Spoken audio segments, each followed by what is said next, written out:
Good evening, everyone. My name is Janet Pichardo. I'm the Director of Family and Community Engagement for the Providence School Department. Thank you so much for joining us today.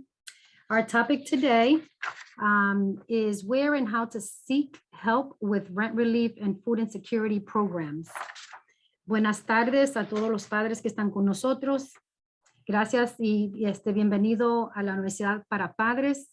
El tema de hoy es dónde y cómo buscar ayuda para el pago de renta en seguridad alimentaria.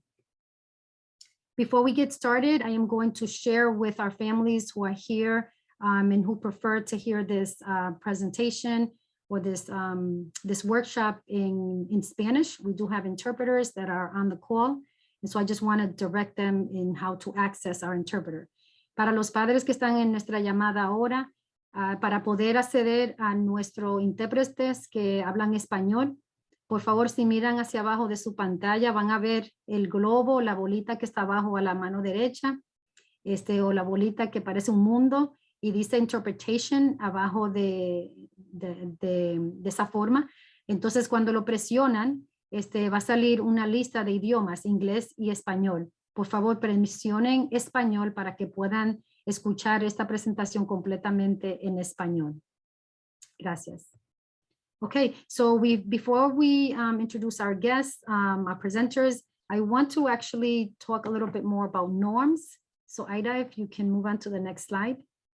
Okay, so we have the norms here in English and in Spanish. If you want to follow along, the presentation will be a webinar format. You will not be able to see each other, only the panelists and the facilitator. The panelists will try to answer as many questions as possible. Microphones of all attendees will be muted unless the attendees raise their hand to ask their question live. The session will be recorded. We have started recording and posted in the district website YouTube channel. And we've offered here sharing the website for you. Next slide. Okay, and here, how will there be interaction? We're actually going to ask you to use these two icons. So for our families, again, so our interaction today in terms of questions and answers, you have two options. You can click Q&A at the very bottom of your screen, and you can write your question or comment, and we will go ahead and actually read it out loud on your behalf. And then we will proceed with a response. And then the raise hand, if you press on the raise hand, again, you'll see these two icons at the very bottom of your screen. As soon as you raise your hand, we will see the little hand right on your video, and we will go ahead and call your name out as it appears on your video. And so we will ask you to right away unmute yourself so that you can ask your question live, okay? And so as we move forward, we will, take a short pause and ask, and actually open it up for questions. So we will queue all of you. But in the meantime, if there are any questions that come up in between, please go ahead and just write your questions. If you don't see that we are stopping to answer the questions, please do not worry. We can see all the questions on our end here, and we will go ahead and do that. The same thing is for raise hand. If you raise your hand right away when you have a quick question, but we keep going, keep your hands raised. Please do not forget your question, okay? And so we're gonna get started to the next screen, Ida, if you can move on to the next screen. And then again, just to remind everyone, the chat actually is not available for you. We will later actually use it as quick announcements, maybe adding a link or so, for you to be able to have access to that. At the very end of our presentation, we will go ahead and ask our guests, if they have any last words, and they will exit our Zoom, and they will proceed with some giveaways. And this evening, we do have some giveaways. We actually have a crystal votive, candle votive from Cardi's Furniture. And the actual, and so that's the first item. And then we have two sets of Roger Williams Park Zoo 4-pack tickets for admission. And again, it's 4-pack for 2 items that we will be raffling off at the very end of the session. So please do not leave. When our guests leave, we'll right away remind you to please stay with us. Okay. All right, so Ida, you can stop sharing, and then I'm going to go ahead and share my screen.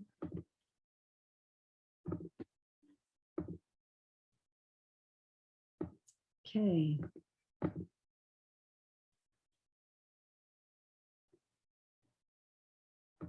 Okay.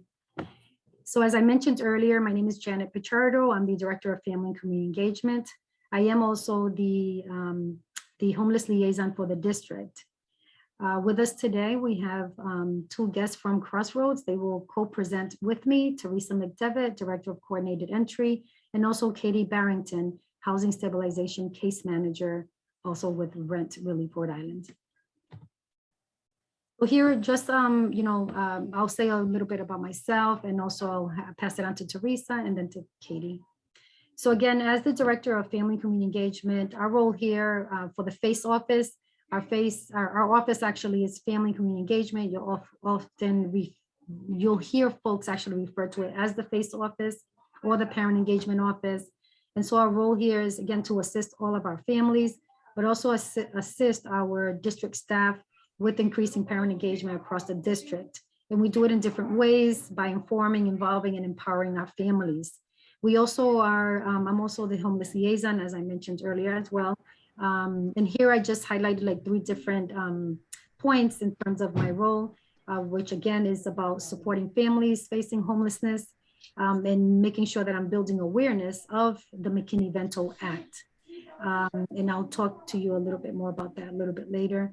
But the role really involves making sure that we are reducing barriers to enrollment and other educational opportunities available to students, as well as reviewing and improving systems to identify families and ensure resources are made available.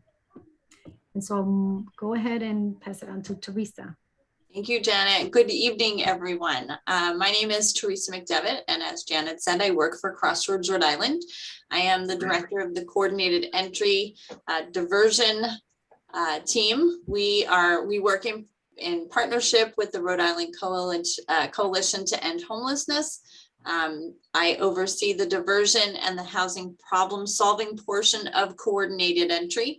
And for those who don't know, Coordinated Entry is a system that was mandated by HUD several years ago, and it seeks to streamline access to anyone seeking services for shelter and or housing or case management. I also oversee the Crossroads Rhode Island Rent Relief Partnership. We have 2 case managers that work for the Rent Relief Rhode Island program. Katie and her colleague Molly are at the courthouse every morning, and they are completing applications with tenants who are facing eviction. But in addition to that, they also help with folks to complete applications if they are homeless or at risk of homelessness. But Katie is certainly a wealth of information. I'm going to pass it on over to her. She can tell you a little bit about what she does. Okay, so like Teresa said, I am located at the Providence District Court every day between 9 and 12:30, 1 o'clock, helping the clients that come in that are facing eviction. So we'll work together with the landlords and the tenants, as well as the attorneys, to get the application filled out, kind of mediate in the hallway before they face the judge, and go from there. So we get a lot of walk-ins there as well. So, if they come in with their eviction letter, we try to take care of them as quickly as we can to help prevent the eviction. But the purpose and the main goal of us being at the courthouse is to prevent eviction, prevent homelessness, and get the landlords paid. Okay, very good. Okay, so these are just some objectives and expectations of our training today. So you'll hear a little bit more about the definition of homelessness, recognizing common signs of homelessness, symptoms of support with Crossroads and the coordinated entry system and rent relief supports.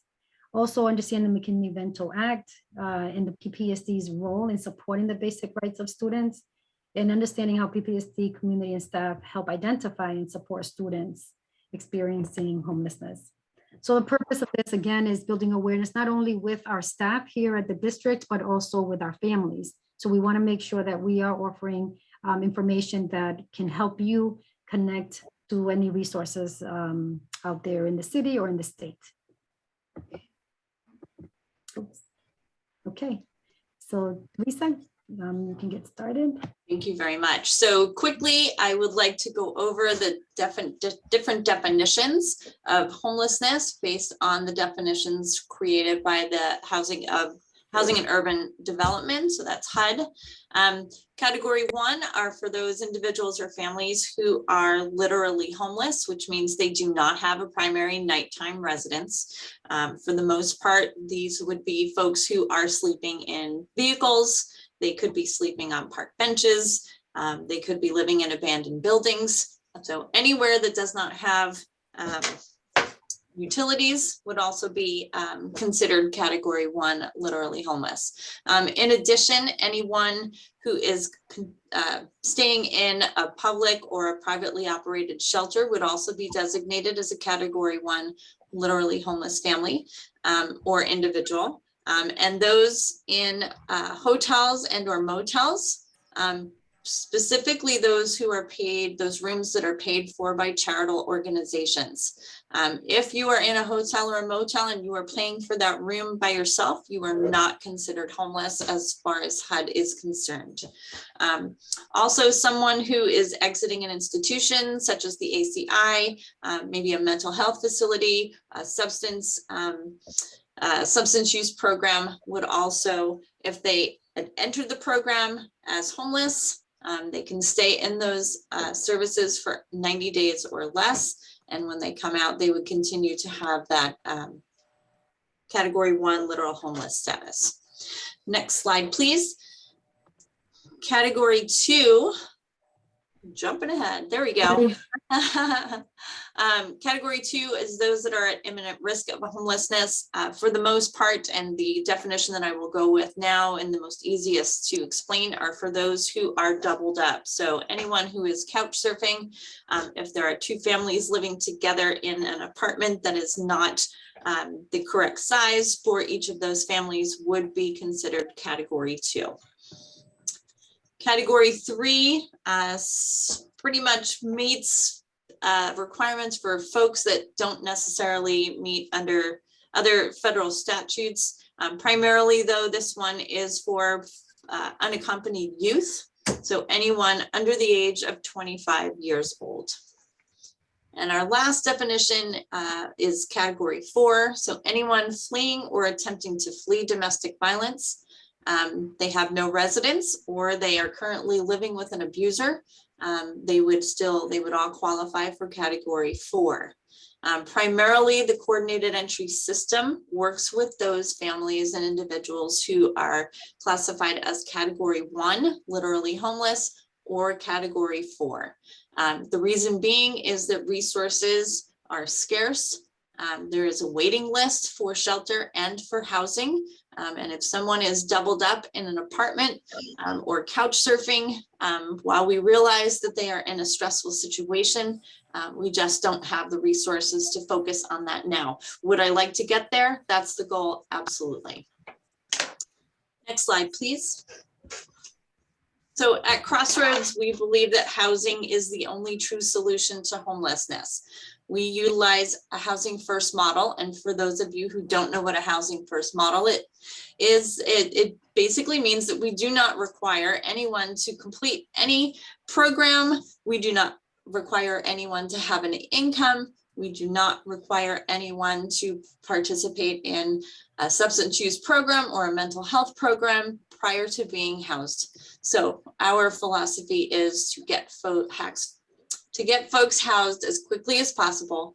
Once they are stably housed, then we will work with them to get to the next space that they want to get in. Whatever it is they want to work on, everything here is client choice, but we're going to get you into that housing as quickly as we can.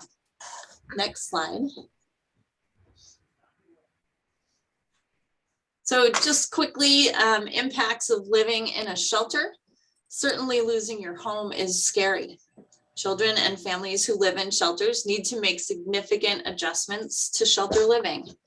And while shelter does give families and individuals a clean, safe place to stay, while they figure out their next steps, Shelters are, they pretty much resemble sort of a barracks, right? So we kind of keep things for numerous reasons. I think primarily the first one is that we don't want anyone getting comfortable in shelter. We would really like to make sure that folks are motivated to get into housing. That is our primary focus. While some folks do need to stay in shelter for a sort of a lengthened period of time, the object and the focus while they are staying in shelter is housing. Typically, families are provided one room per family, whether that is a 2-person family or it could be up to 6 to 8 people. There certainly are different size rooms, but typically families are provided one room per family. Next, families in shelter are often isolated from their social networks. Obviously, rules and need to be in place. So many family shelters will have a curfew in the best interest of the children and making sure that everyone is on the same schedule. So folks may have to change their family routines. They may have to change traditions. Another interesting fact is that family shelters do not allow visitors. So families will always have to go out. Actually, they have the ability to go out whenever they want, come and go as they please, but they will need to be in by a certain time at night in order to make sure that the kids are getting a good night's sleep. So sometimes that can get in the way of family routines and traditions. But again, constantly working towards getting folks housed and getting them back into stable situations. As you can expect, children in shelters can be more prone to greater interpersonal difficulties, mental and physical problems. Living in a shelter is, while it is a clean and safe place to stay, it can be very stressful for a myriad of reasons. And then of course, illness. I know that in my house, when one of my kids gets sick, more than likely the others are going to get it too. So we want to make sure, again, focus on housing. Come in, get yourself settled. Let's figure out what next steps are and let's get you housed. Next slide, please.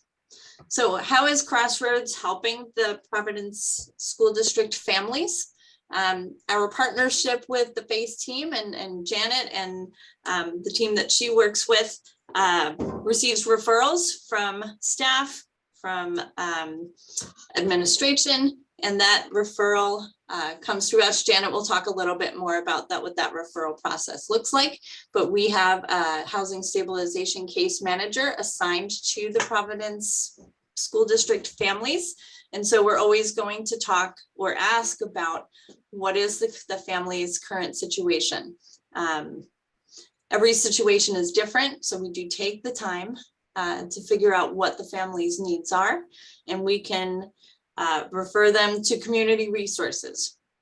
If they need assistance with rent, if they need assistance with some family therapy, if they need assistance with documentation for housing purposes, we will make sure all of those resources and referrals are made. We can also assist with assessment and diversion. So as I spoke about earlier, the coordinated entry system is a streamlined system for anyone needing to access homeless services for either shelter and or housing. We can complete that assessment with the families and then make sure that they get on the shelter prioritization wait list in order to get into shelter as quickly as possible. Crossroads does have emergency shelter around the state. We have 2 or 3 individual or single folks. We have a women's shelter. We have a men's shelter. We have beds for couples who may need them. We also have a 15-room family shelter as well as a domestic violence shelter. So if there's anyone dealing with any situations that they need shelter for, we can certainly assist with getting them into shelter as quickly as possible. We do have a housing navigation team. That team is primarily concentrating on our permanent supportive housing and our transitional housing programs. Those teams are working with landlords to come up with units for those programs and to get folks, and in order to get folks out of the shelters as quickly as possible. I did mention our domestic violence program. Any one of these programs that I've talked about, emergency shelter, our diversion and housing problem solving team, our permanent supportive housing program, all include case management. So there is someone to sort of guide families through the system. It's a lot to learn, and certainly being in a stressful situation doesn't help. So having someone there to support the families is just a huge assistance. Crossroads also has education and employment programs. We provide GED instruction. We also run certified nurse and sort of a CNA assistant trainings. Those run pretty much every 8 weeks. And so once folks are graduated from that program and certified, we also assist with connections to employers. It is a relatively quick training, and there is a lot of need out there for CNAs, and it makes a decent amount of money. So if we can help somebody get in there, we're going to. Next slide, please. So steps for accessing the coordinated entry system. As I said earlier, we are in a partnership with the Rhode Island Coalition to End Homelessness. They run the coordinated entry hotline. The phone number is there. It is on the screen, 401-277-4316. That hotline for anyone needing services is available 9 a.m. to 9 p.m. 7 days a week. Holidays and weekends, it is open from 2 p.m. until 9 p.m. And messages, as well as that web link below, www.rihomeless.org, is available 24/7 for you to leave a message, and your call will be returned in the order that it was received. Next slide, please. So that pretty much ends my portion of things. We know that there are a lot of folks that are in need of rental assistance. So that was why we asked Katie to join in. Katie's going to go over the basic process, and then she will try to answer any questions that you all have. So take it away, Katie. Katie, before you join, before you start, we have folks that have joined us a little bit later after the norms. If I could just repeat a few, please. Sure. We have right now about 50 people on the call. So we're happy that we do have a good number of folks. So in Spanish, I'm going to again just remind families that speak Spanish that need the interpretation how to access, and also how to interact in terms of asking questions. Para los padres que están en nuestra llamada, por favor, para si quieres de nuevo hacer alguna pregunta o escuchar esta presentación completamente en español, mire hacia abajo de su pantalla, debe de ver un globo donde puedes seleccionar el idioma español. Parece una bolita y solamente tiene que presionar y elegir el idioma español. Si quiere hacer alguna pregunta, por favor, mire abajo de nuevo y mire las letras Q y A. Ese icono, cuando lo presiona, puedes escribir su pregunta en inglés o en español, y ahorita entonces lo podamos tomar esa pregunta. Nosotros lo vamos a repetir en voz alta y entonces también dar una respuesta. Ustedes se mantienen escuchando al intérprete. También, si prefieren hacer su pregunta en español en voz alta, pueden buscar la manita que le aparece abajo, lo presionan y así nosotros vamos a mirar la manita, y ahorita de nuevo más tarde vamos entonces pedir su nombre, como decir, como aparece en el video, y decirle que por favor activen su micrófono para poder escucharlos. Again, so our families that are here, those that might have arrived a little bit late, our interaction in terms of our webinar here is that if you have a question, please write your question. If you press Q&A at the very bottom of your screen, it'll pop up where you can actually enter a question. It could be a comment, but also if you prefer to ask your question live, you can press the little hand where it says raised hand. We'll see your hand, and then you'll just wait for us to call your name or ask you to unmute. Thank you. Katie, go ahead. Thank you. All right, thank you so much. So with Rent Relief Rhode Island, these are the qualifications who was eligible for Rent Relief Rhode Island. So you must meet the income guidelines, which I will have on the next slide. You must qualify either for unemployment, experience some kind of reduction due to COVID-19. So either your job shut down, you were homeschooling with your children and you weren't able to return to work. There's numerous reasons that you can choose from. You must show some type of instability, so a past due utility bill, a 5-day demand, an eviction, and all of those documents you need to have to support when you do your application. So the next slide. So these are the guidelines. 80% AMI. So you can see 1 to 8 people, 91,000 in an 8-person home to 48,000 in a 1-person home in the central areas from Woonsocket, from Barrington to Woonsocket. So that's, you have to fall into those categories, and you do a pre-eligibility screening before you do this. And if you don't meet the income guidelines, it will tell you you don't qualify and you'll be kicked off. Mhm. Next slide. So the documentation is this is what you need to apply. There's no paper application, so everything is completely done online. I can see some questions in the chat box that they can't print the papers or fill that out. So everything you can print, it's all fillable forms. Nothing needs to be physically signed. And I have confirmation from Rhode Island Housing that they don't have to physically sign it. The digital signature is perfect. So anything demonstrating you live in Rhode Island, say you're just expired license is fine, passport's okay. If you're just be released from the ACI and ACI inmate tags, okay, with your photo ID on it, so that counts. We also have waivers through the DMV to get you an ID if you don't have one. So that's something we can discuss too if that's needed later on. Unemployment letter. So if you receive any type of unemployment, Social Security, disability, SNAP benefits, you have to provide that documentation. And I can talk about where you can obtain that if you don't have a copy of that, because I know a lot of it's either digital or you just throw it out, And then the rental utility arrearages. So if you're past due National Grid bill, even if you're not behind on your rent, you can apply for rent relief even though you're not behind on your rent. Say, God forbid you get sick today and you're not going to be returned to work tomorrow, you can apply. You're not going to be able to pay your April rent, you can apply. The landlord needs to be on board as well. So we can talk about that documentation that we need from them. But the self-attestation, I don't know if I can share my screen. Can I do that?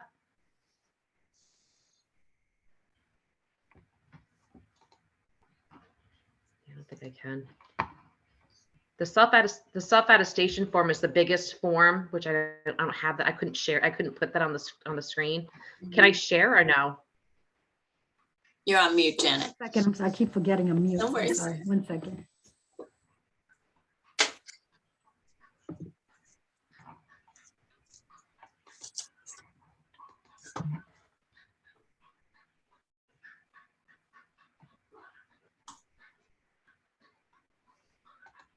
You can now. It says you cannot share while you're See. sharing. Check and see again. Okay, yes. All right, so I'm going to share this. Can you see that? No, not yet. Oh, here it is. Do you, There you go. What did I do? Can you see it? Yes. we can see, yep. So this is the main website that everybody would need. So you could do this from your cell phone. You could do it from a laptop. You could do it from a Chromebook. So when people will call our site, they'll say, I need the paper application. There is not a paper application. There are papers that they ask you to download. So you would click apply today right here. You would register as a landlord, tenant, or as a representative. So you would log in as a tenant. Katie, Yes. I'm sorry. If you could just slow down a little, just because the interpreters are, Oh, yes, I'm sorry. it's okay. So this is the main form right here, the attestation form, and it's all fillable. And everything needs to be filled out. So the applicant name is the tenant, the phone number, your email, your address and your email. You must have an email to do rent relief Rhode Island because everything's communicated through email. And your landlord's name, your landlord's number, and your landlord's email. Again, that's how the landlord goes in to register to get paid. And then you must click one of these. So either you lost your job completely shut down due to COVID directly or indirectly, or you lost income during COVID, extra utility bills, you lost your SNAP benefits. You don't have to explain, you just have to click, and then you have to just pick one. So either you left your job due to not getting the vaccine, childcare centers closed down. There's numerous reasons. Then you go to income, you must click one of these. So if you are on unemployment, you must click this. And then the day that you became unemployed, everybody over the age of 18 must fill this income section in. And then this is where you would put your past due rent, your landlord's name, when it was due, and the amount past due. And if you're just looking for future rent, you would just type in the word future where it says landlord's name. So Katie, if you go up a little bit, there's a listing there for all of the family members. Do you need to fill that out as well? Everybody over the age of 18. Thank you. So say it would be a name here, and they don't have income, so it would be the name, and like maybe today's date, source of income would be zero, none, amount would be zero, frequency would be none. Or if you worked at a retail shop, they would like to see pay stubs, but if you do not have the pay stubs, this is the form that you would fill out. I fill this out no matter what when I'm in court because it's there and it's extra documentation. So anyone producing income in the house, as long as they are over the age of 18. So if your 17-year-old daughter is working, at the ice cream shop, you do not have to report that. Exactly. Okay. Exactly. And then this is where the past due part comes in. You have to break it down because they'll compare this with your landlord. If what's missing, if how your landlord puts his ledger in compared to what you're putting in. And then this right here, how are you at risk experiencing homelessness? Many families I deal with are already homeless. So we would just click, I'm already homeless. And you would declare, you'd sign here, you click here, and this is where you would electronically sign. It would come in as a print, but that's what we can use as a signature. So it's pretty basic, and this is where I would fill in the application if I was helping you out or any other representative. Can you go back up a little bit to the reasons? So that self-attestation form is extremely important in order for your application to be approved, right? 100%. If you are not, if you forget to click this, they'll reject your application. Yes. So in order to every single box is checked off. In order to qualify for rent relief Rhode Island, you need to have had some hardship due to COVID-19, whether that is your household has no income, whether that is you are unable to work because your children's daycare center was closed down, whether you are on unemployment because your job shut down. There has to be a reason. And I think at this point, we've discussed it many times, right? Everyone has been affected due to COVID in some form or fashion. Yes. Even if you are your utility bill, $10,000 is the cap for National Grid for gas, well, for rent relief for them to cover your National Grid gas, water, and electric. You say you have some type of unreported income from your public housing or Section 8 during the pandemic, make sure you note that. We have to get the ledgers from the property manager to see what's where the discrepancy is. It's very tenant friendly. This is a tenant heavy application. This is for the families to prevent eviction and homelessness. So this is for you guys for sure. So here are the assistant partners for you to call. So this is on the online. It changes often. So I am located at the Providence Courthouse every day. So many families will walk in, and if I'm not assisting families with evictions, I will absolutely help you out with what you maybe need to upload or anything, or see what I can check the status of your application. But I do let the clients know when they come in, the evictions have to come first. So unfortunately, if you come in like, oh, I was here first, like the eviction families, unfortunately, have to come first because the judge will call us in at any minute to help them rectify their applications. So Katie, I just want to wait for 1 second to see if anyone, those that are on the call, if you want to just take a quick picture of this list, just because you might want to refer to it later. Just take a quick picture. And obviously it's small on the screen, but you're able to zoom in from your phone. Just for easy access. So this assistance is for up to 18 months of assistance. That can be rental arrearage if you currently owe rent. It goes back to as far as March of 2020. Is that correct, Katie? Yes. Okay. And if you are homeless, you can apply for the funding and they will give you a security deposit with 3 months worth of forward facing rent. After that 3 months, folks can recertify up to and including 18 months of assistance. Correct. And your Right security now, deposit does not include a part of your rent, doesn't include part of your 18 months. So that's kind of like a gift for you. Yep. And is none of the funding needs to be paid back. Correct. It is on a first come, first served basis. Right now, the program is set to continue through January of 2023. When the money goes, it is gone. If you are in need of services, you obviously would apply as quickly as possible. The website to apply is, I'm going to put that in the chat, is www.rhodeislandhousing.com/rent Okay. And that application will come up automatically? Yes. So it brings you right to that site that I shared that screen. Okay. Again, there was also a comment in the chat about having physical documents. You do not need to have them in order to hand in. Or you can take a picture of things and you would upload them into the system. Everything that goes, everything that goes to Rhode Island Housing is uploaded into the system. This funding is not forever. So at one point or another, it will end. Please take that into consideration. If someone is homeless or is unemployed, right, we will help as long as we possibly can. But at some point, plans are going to need to be made about what comes next.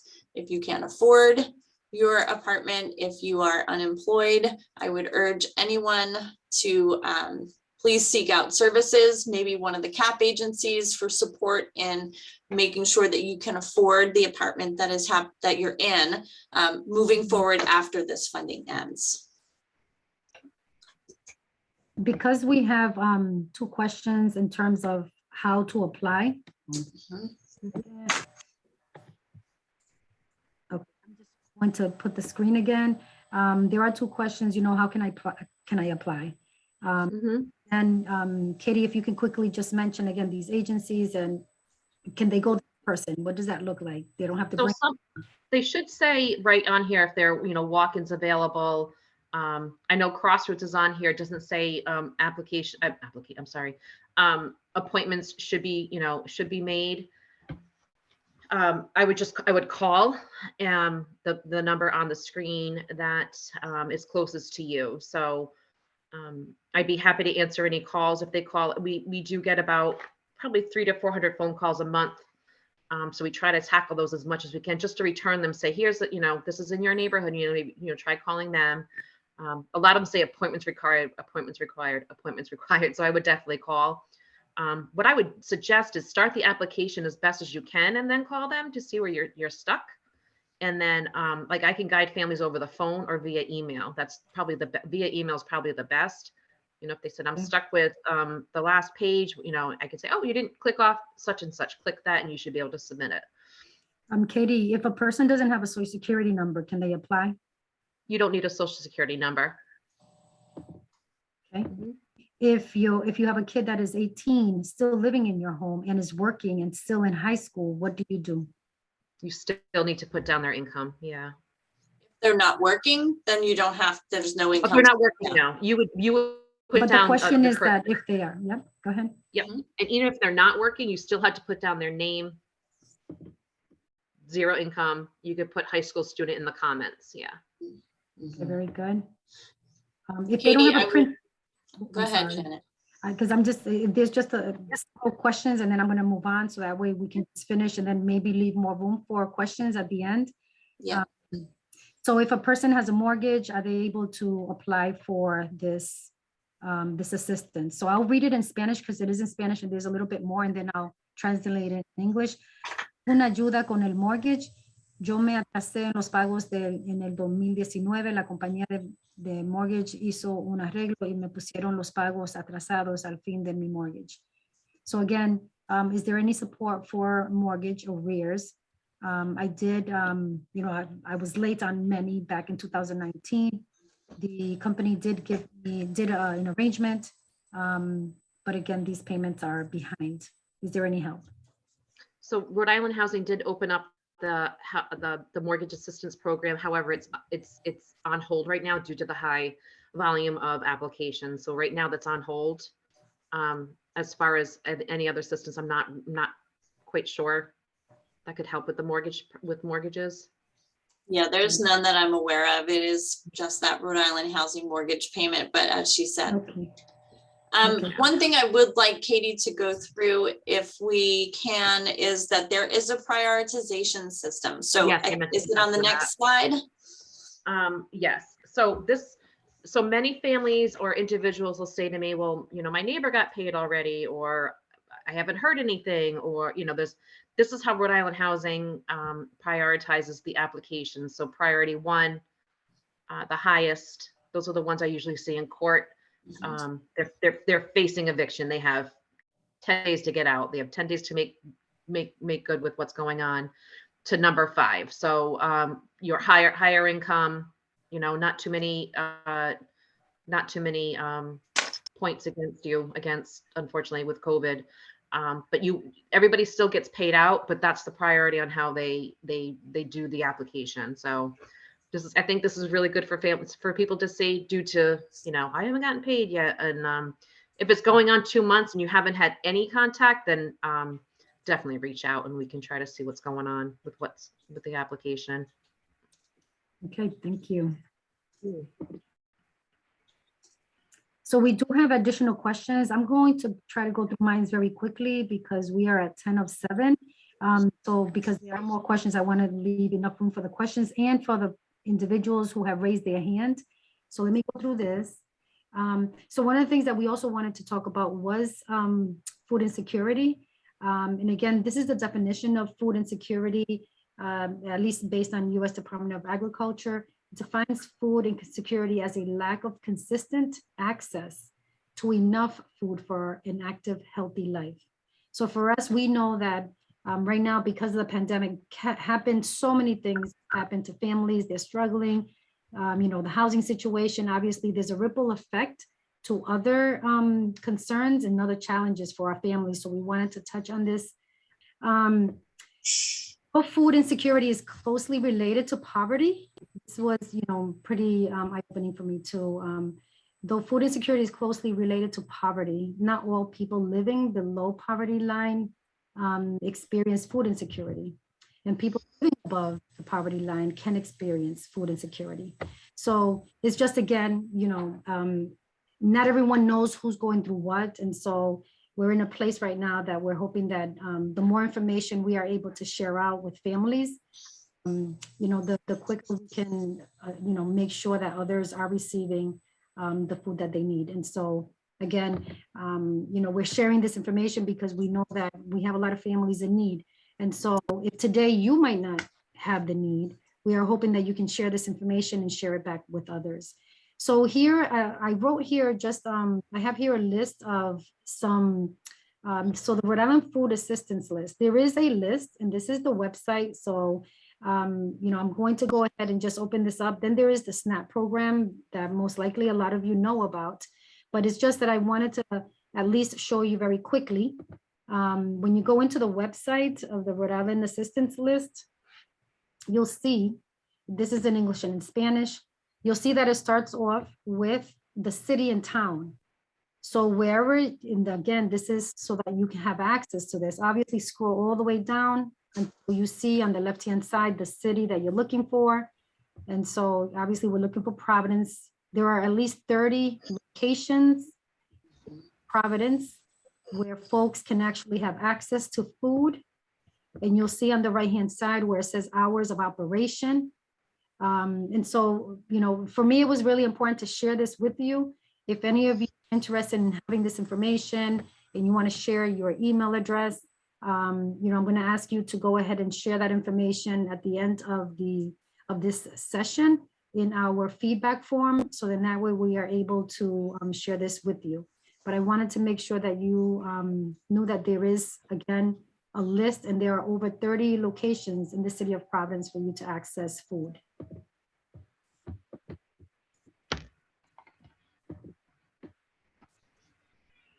Okay, let me just move on here.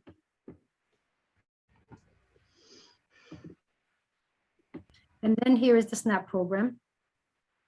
Again, you're able to apply in different places. Crossroads also, if there is a family that we are able to refer to, refer them to Crossroads. There's also assistance in just having, again, this information. For the Department of Human Services will be able to help. This is the website. There's a lot of information in here. Again, I think that after the pandemic or during the pandemic, all sorts of agencies, state, government, we all got better at how we, the information that we have in our websites and how to navigate them. And so there are a lot of information in here, EBT cards, again, just making sure that you know exactly what you can do, but it's all in here, very easy to read, a lot of links. So that's the SNAP program.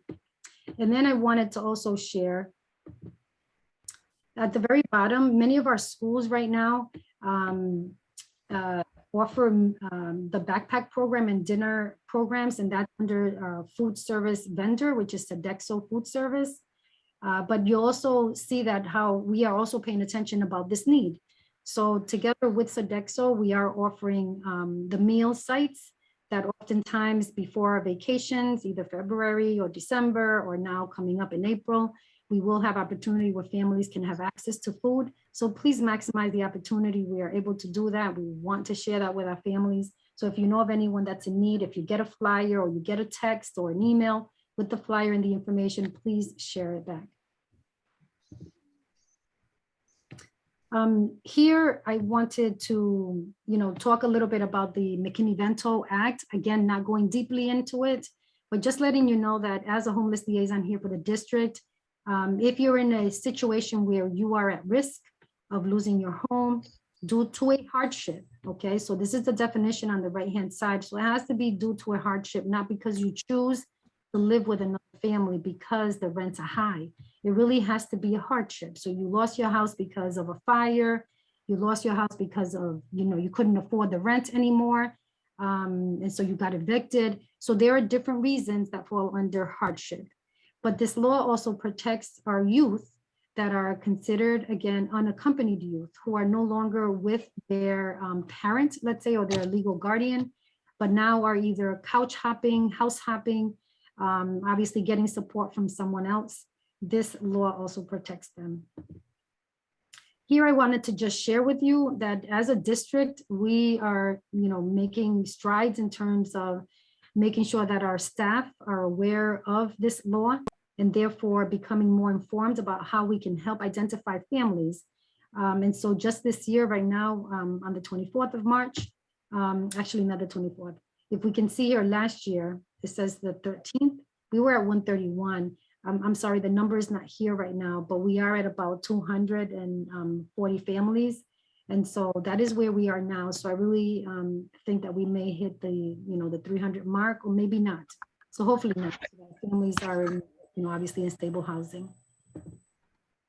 And the root causes that we've identified as we speak to our families, these are the top 5, either eviction, the high cost of rent that many of you that are on the call probably agree. Things are very expensive here in Rhode Island. The loss of a job, fire, and domestic violence. Right now, those are top 5 root causes.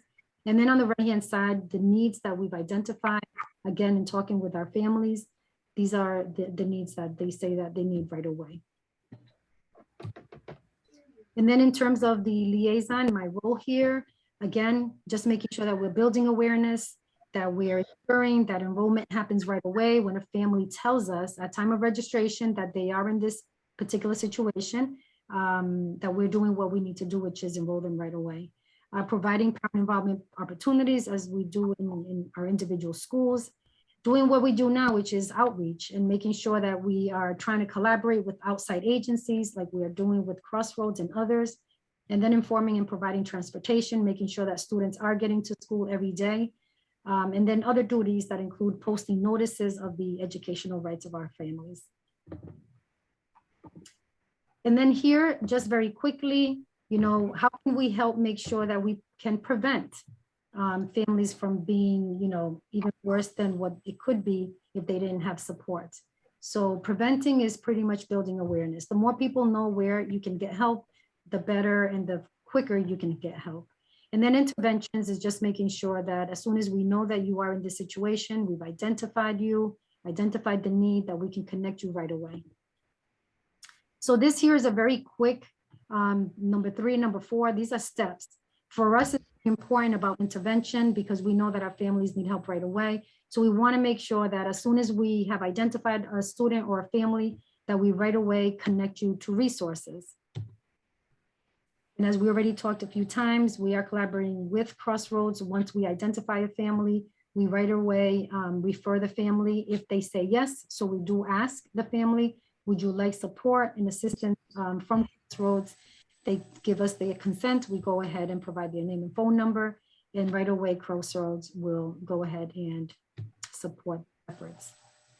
And so as soon as we get done with a few questions, I will go through the website. I'll stop sharing and go through our website so that you all know exactly how can you provide your information. If you are a parent or a family or you know of someone, how can you share your information with us so that we can connect with you directly? This screen here has a list of some resources, community resources, local and national organizations, legal services is also here. So again, I think it's probably easiest if you go ahead and just take a picture of this screen so that you can refer to it a little bit later. And then this is our contact information. Okay, so if any of you would like to reach us after this presentation, our email address and our phone numbers are here. Amy Mello Messenger, who's not on this call right now, she's actually part of our team here as PPSD. She is a social worker, but she works here at the central office and assisted us in just developing this process, these systems to make sure to get to our families. So what I'm going to do is I'm going to stop my screen here. I'm going to stop sharing. And so I want to open it up now to additional questions. In the meantime, Ida, if you can go ahead and insert the questionnaire evaluation form, just so that folks can go ahead and start completing that form. Families, if you can just look at your chat. And so I have a few people that have raised their hand. Okay, let me try to grab those, and then we do have some questions. And I don't know, Katie and Teresa, is up to you if you want to go ahead and respond to a few of those, but I'm going to go ahead and call on one of our families, Jarville Burton. If you can mute yourself.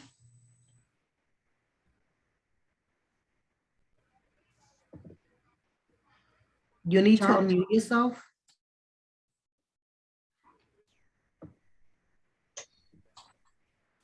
Jarville, we have you ready here to speak if you want to ask your question out loud.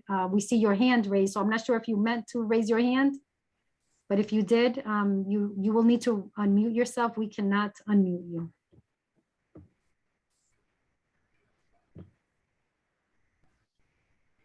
Okay, we'll go on to the next person. Berta González. Berta González, si tiene alguna pregunta, por favor, necesitamos que prenda su micrófono.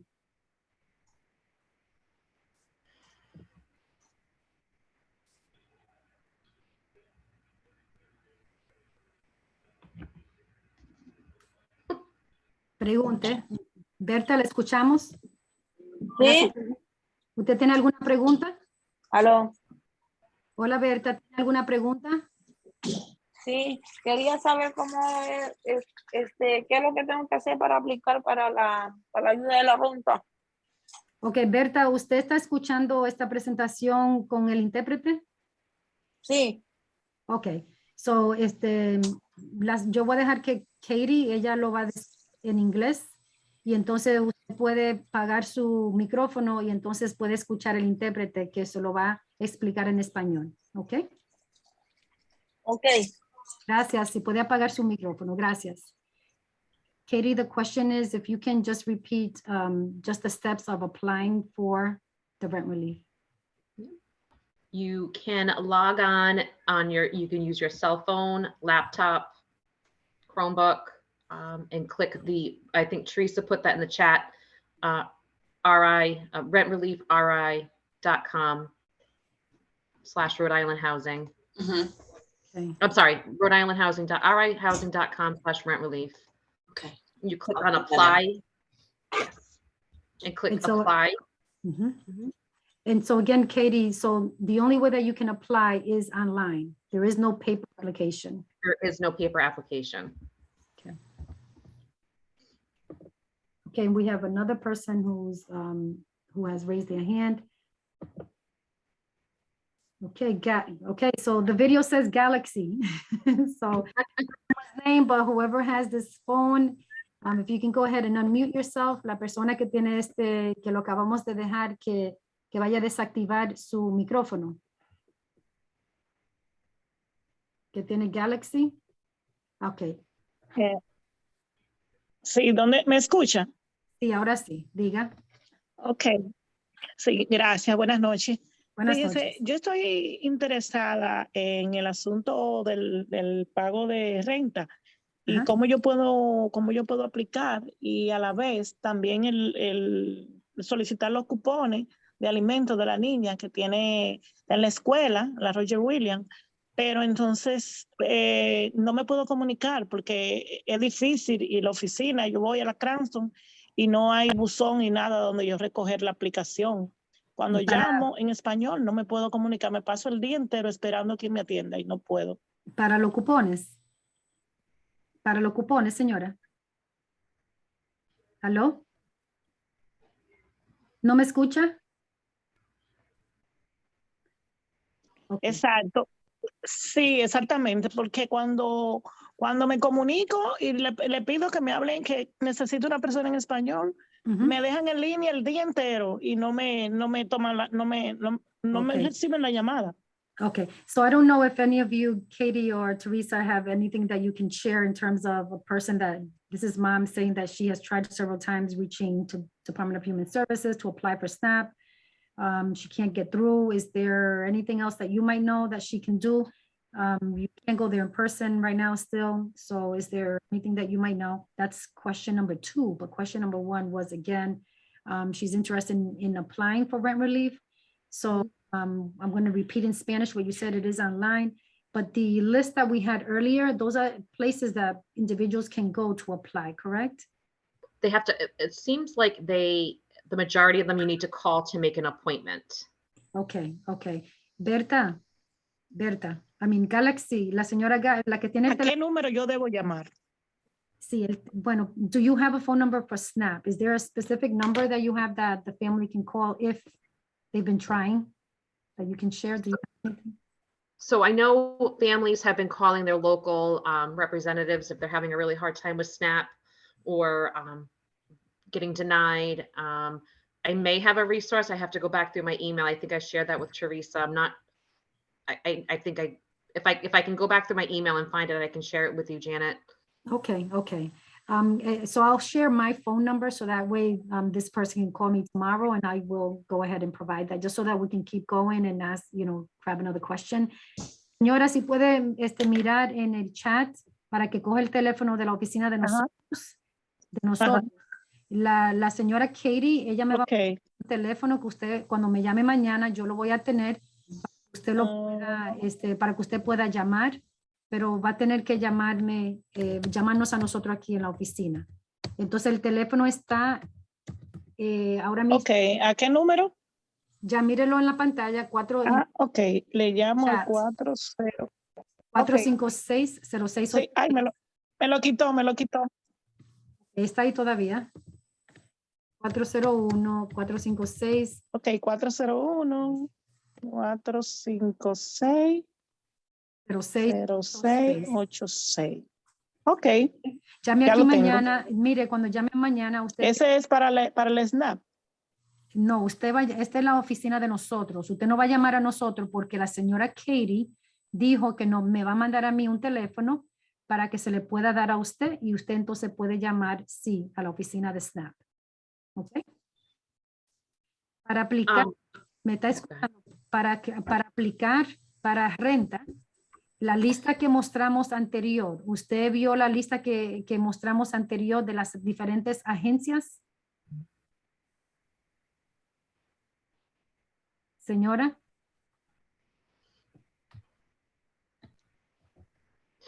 No, solamente lo escucho a usted. Ok, pero lo que yo le pregunto es que si usted vio la pantalla que mostramos anterior donde tenía la lista de las agencias que están cogiendo aplicaciones que pueden ayudar para que usted pueda aplicar para la asistencia de renta. Lo vamos a mostrar más tarde, ¿ok? Ok. So, Janet, I just want to let you know, there is, if I'm sorry, Rhode Island Legal Services has a attorney that is focusing on state benefits. So I'm sure if she's having a hard time getting her SNAP benefits or reaching the DHS line, she can call legal services, and I put that in on my slide as well. And just say, she can just simply state that I'm having issues with my SNAP. There is an attorney that can, that's kind of like that liaison between the state and the client, so. okay. Janet, I Thank just you, want to sir. mention that many families don't know that DHS also moved. Okay. So the office on Elmwood Avenue, that office moved? Yeah, they're now on Fountain Street, if I'm not mistaken. Okay. I don't know. So I guess if we can, okay, so if the office moved, we'll find out what the new address is. And if folks want to give us a call back tomorrow, again, the number is in the chat. Ida, if we can just note that down so that way we can prepare staff here to make sure that if anyone calls, we can provide that information tomorrow. Absolutely.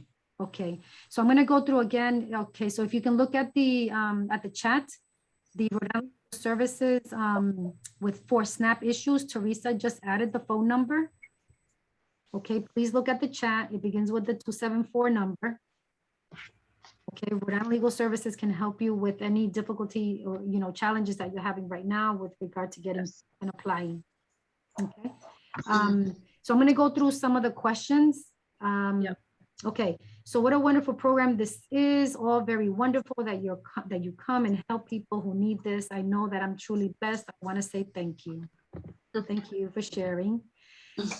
Question, if I already applied for rent and bills, do I have to wait for my landlord to finish the process in order to get the help for the gas and electric bill, or will that be processed first? So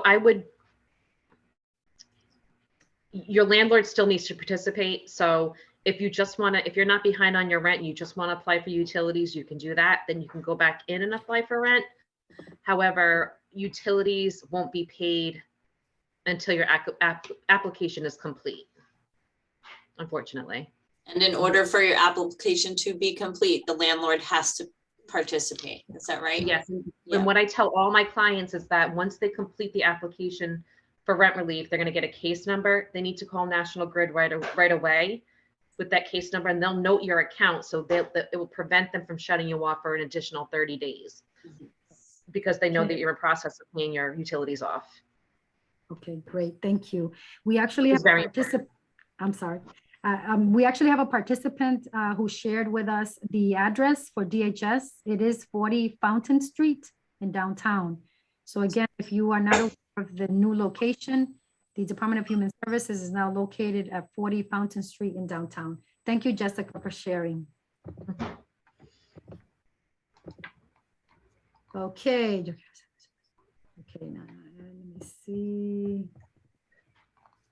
Okay, Rhode Island rent has increased tremendous. As a result, people are moving to big states such as Ohio, Texas, where they can find affordable house for finding jobs is also tough, especially for people whose English is not their primary language.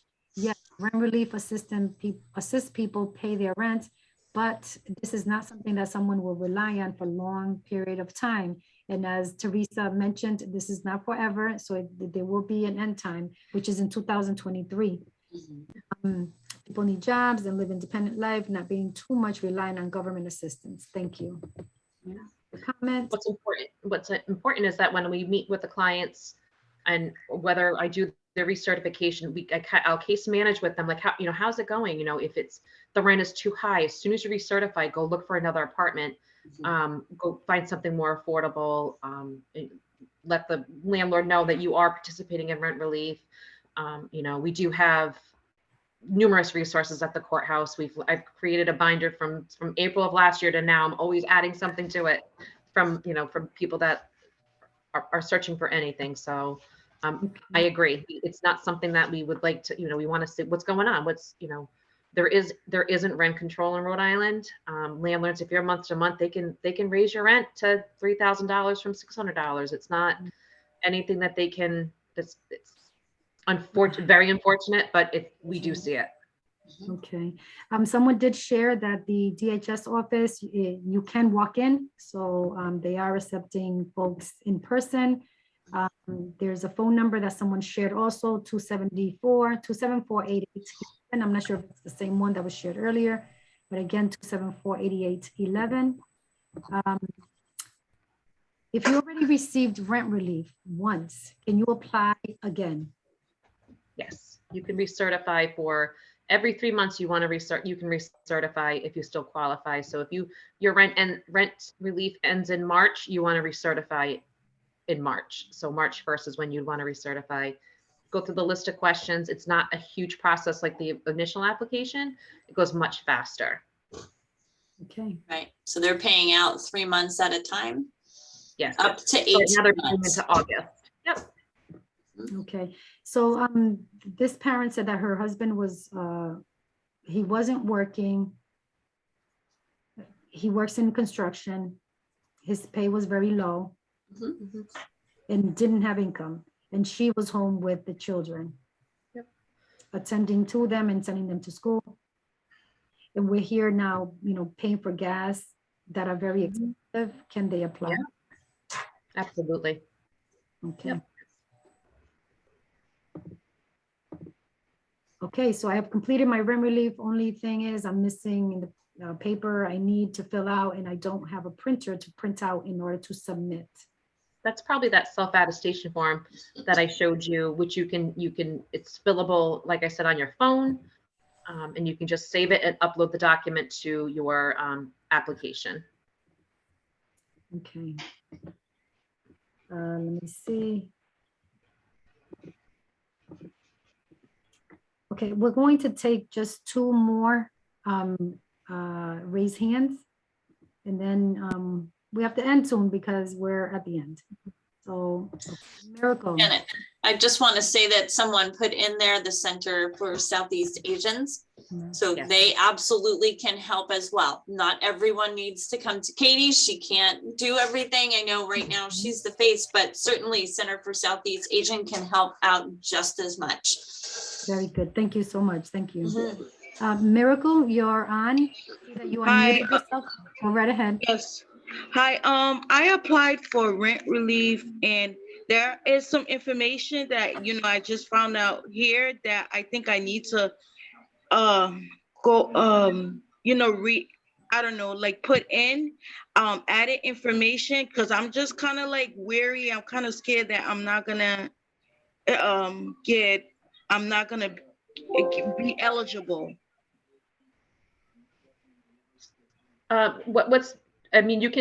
You can email me. I have my email in the chat, or at the end of this, one of the last slides. I'd be happy to answer any questions or help guide you via email or on the phone. Okay. Your email's in the chat? Yeah, it's actually in one of the last slides. I can. So I you can want me put to it- go back to the slide? I could put it in the chat right now if someone wants to. Email's the best for me because I'm rarely at my desk. Mhm. So Miracle, let us know when you Okay. when you see her email in the chat. Yes, I just saw it. I think I just screenshotted it. Let me Yeah. just, Okay. okay. Yeah, Okay. thank Mir- you. You're welcome. Thank course. you.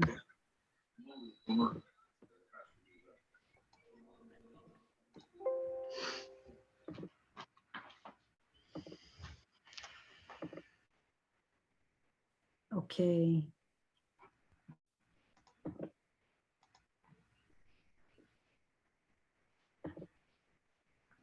Que Bernie Tavares, Mira, buenas noches. buenas noches. ¿Cuál es su pregunta? ¿Tiene alguna pregunta? Oh, she left. She left. Se fue. Jennifer, Okay, just, was my mistake. okay. There we go. Giviani. Giviani, Hello. muy bien. Go ahead. Mi pregunta es, como yo soy homeless, yo apliqué para la renta Lili, pero nunca he tenido ninguna respuesta para atrás. Okay. Mom says that she's homeless right now and she did apply, but she hasn't received a response. So again, if she has access to email, if she wants to email me, Okay. the families that are facing homelessness right now, we're able to produce a pre-approval letter that they can show potential landlords right away. So Okay. we could get that taken care of tomorrow if she emails me, as I can get everything in. And like I said, she can show that letter to landlords saying that she'd be approved for first security and 3 months worth of rent. And it's a 90-day letter. So when, you know, of course, if you Okay. can't find anything in 90 days, you can recertify. Okay.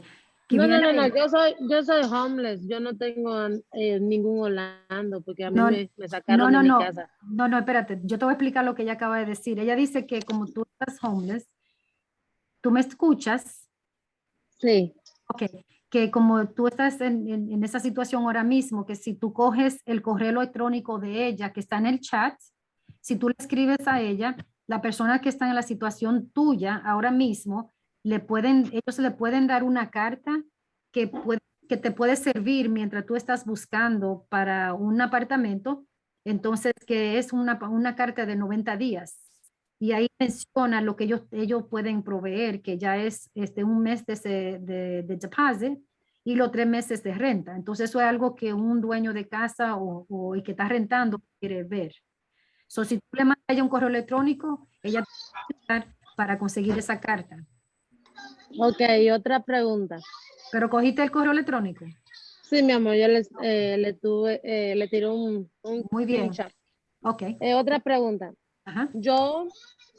A mí me negaron los cupones porque yo soy homeless y todavía no había trabajado mis 40 horas.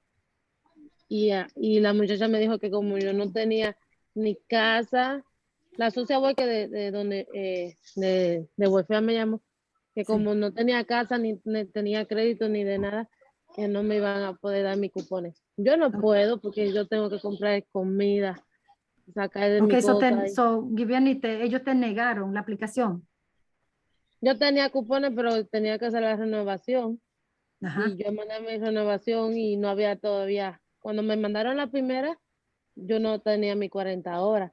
Pero después, Ok. cuando empecé el nuevo trabajo, le mandé mi nueva renovación de contracheque y todo, y me dijeron que yo ganaba demasiado y como Yeah, no so tengo casa. Okay, está bien, déjame decirle. So right now, because she was denied SNAP, and it was because she hasn't met the 40 hours. I guess there's a requirement of 40 hours. She also doesn't have a home. And so then she was going to recertify. So she was receiving SNAP. Now she's not because they denied her because of those few things that I just mentioned. And then she's homeless as well. So what can she do? So Does she regarding just- SNAP, Yes, does she continue Yeah. to just, maybe she can talk to the person from Rhode Island Legal Services? Yeah, I would call Rhode Island Legal Services on that. And then was she doing the Rhode Island Works program? Was she doing the 20-hour-a-week work program or? Giovanni, tú estabas haciendo el programa de 20 horas.